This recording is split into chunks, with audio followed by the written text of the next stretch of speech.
identifying 70% of Canadians and 8 premiers who want him to axe the tax. 6 of those premiers wrote the Prime Minister asking for a meeting to talk about his punishing carbon tax. Instead, the Prime Minister just shot down the idea because they already had a meeting 8 years ago.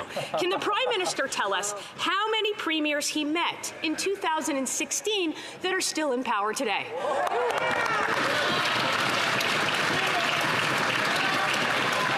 The Honourable Minister for Families and Social Development. Mr. Speaker, actions speak more than words. Our actions on this side of the House, over 750,000. I'm going to ask the Honourable Minister to start again because the Chair sincerely could not hear what the Minister was saying. The Honourable Minister for Families, Children and Social Development. Thank you, Mr. Speaker. As I said, actions speak louder than words.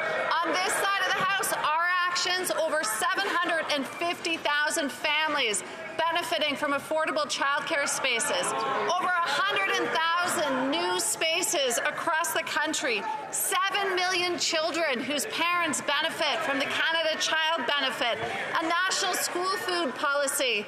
Their actions, Mr. Speaker, vote against funding to increase the number of spaces, vote against a national school food policy, Mr. Speaker. They've made it clear they're not there for Canadian families.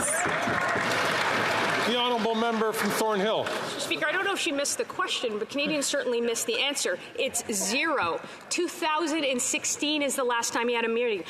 Pokemon Go, dabbing, Harambe, that's what was popular in 2016. And you can get an apartment for half the price. Since the last time the Prime Minister had a meeting with the premiers, gas and groceries have skyrocketed and interest rates have increased 10 times over. So will he put aside his desperation and defiance, do some work around here, and meet the premiers? Then the Honourable Minister for Innovation. Speaker, what Canadians will see today is one thing they will not hear from these Conservative, Mr. Speaker, is the cost of inaction. The cost of forest fire, Mr. Speaker, the cost of flooding in our country, the cost of drought, Mr. Speaker. When each of these Conservatives are standing up, they're telling Canadians they have no plan, Mr. Speaker, to fight climate change. On this side of the House, we recognize, like all Canadians, we need to act to save the planet. We need to act on climate change. That's why we're going to invest in Canadian. That's